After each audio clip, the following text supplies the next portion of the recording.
What's up guys, welcome to Moto Scram. If you're into retro bikes, classic bikes, neoclassics, scramblers, trackers, whatever, stick around. I'm going to be talking about this baby here, custom built BMW R80.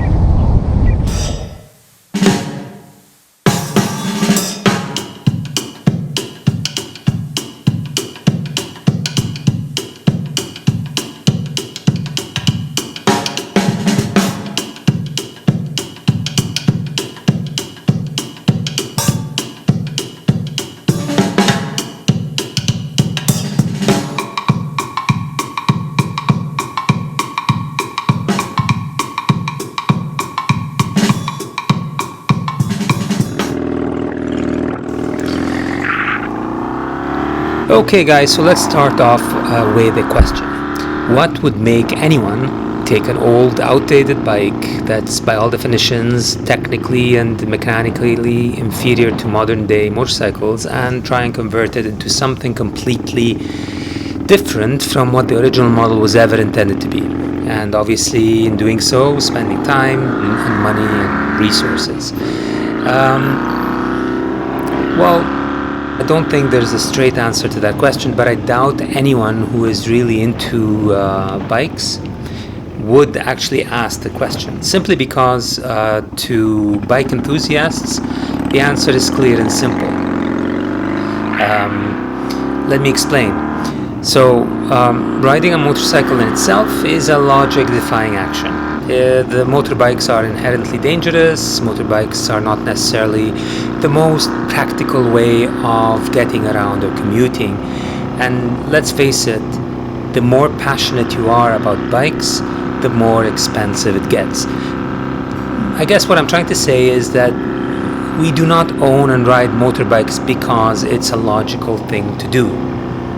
And hence, we don't customize bikes because it's a cost-effective or a efficient way to do things. We do it because it makes us feel good, and we do it because we believe motorcycles are an extension of who we are as individuals, and that bikes allow us to explore different aspects of ourselves.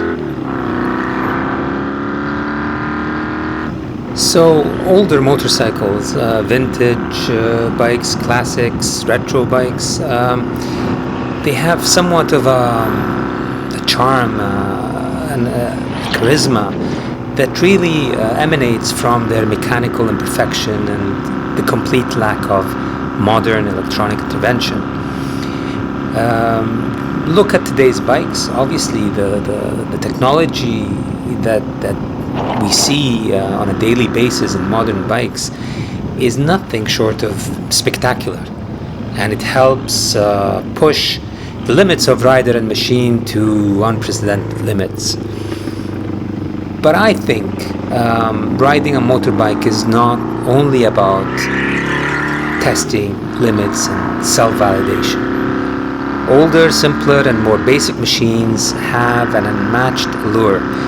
They almost are like time machines. They take us back to older days, more simpler times, even if just for a short period of time. So with the intro out of the way, what are we looking at? Well, essentially it's a 1992 BMW R80 RT that was transformed into a scrambler or desert sled from the 50s and 60s. I wanted a time machine that would take me back to the days of Steve McQueen's The Great Escape, and on any Sunday with no bells or frills, no chrome, no shiny parts. A bike that I could use on a daily basis, and a bike that I knew would be able to hold its own when taken off the grid on the weekends, for example. To achieve this, I contacted Dust Motorcycles and its owner, Stephen Bentley. I had seen some of his builds on popular website, custom bike sites and things like that. And I reached out to him, and I would like to thank him for the amazing job of building this bike. I've dropped a couple of links to his website and social feeds, so make sure you check him out. So anyway, to achieve this concept, we realized immediately that we needed to replace the monoshock of the RT with a conventional twin shock setup for the rear suspension. So we ended up using twin ohlins shocks to achieve that look. And also early on we realized that if the bike was to have any kind of off-road capabilities, we would have to go with a longer travel, more off-road capable front fork. And so we went with a front fork from a Suzuki 650DR with a 21-inch front wheel.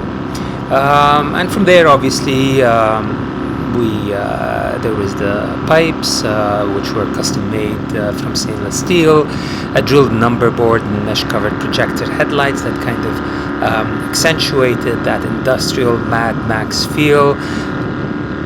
We also eliminated the air filter on this engine and went with a pre-81 airbox because it allows for easier access and it's easier to maintain and change out the filter when needed. I added TKC tires and a robust engine guard.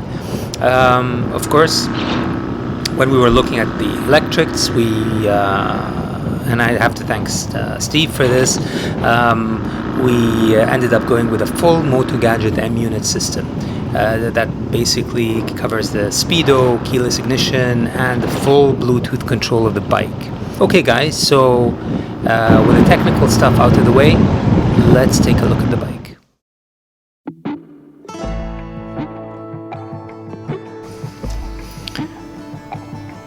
The whole project from start to delivery took about 10 months, and I can't believe it's been 2 years now since I took delivery of the bike. The bike was shipped from the UK to the UAE, and let me tell you, it was quite an experience, especially that I hadn't really done this before, and I remember the way it all started with an email, an inquiry I had sent to Dust Motorcycles, and we started chatting, and then we started sketching, and before I knew it, the project was underway.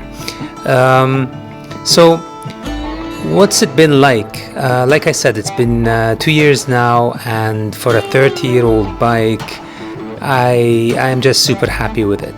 It starts every time, no problems, no issues. It rides really nicely. It's not a fast bike, but it's not meant to be fast, but it does highway speeds with ease. I can cruise all day on 120, 130 kilometers, no problem. Off-road, it's not a dirt bike, but you know what? It does get me in, it gets me out, and I keep pace with the other guys. So, what else can you ask for? Drop me a comment with any questions you might have, and let me know what you think. Guys, I hope you've enjoyed this video. Please like and subscribe, as it will help the channel, and thank you so much for taking the time to watch this review. So until next time, stay safe and ride as much as you can.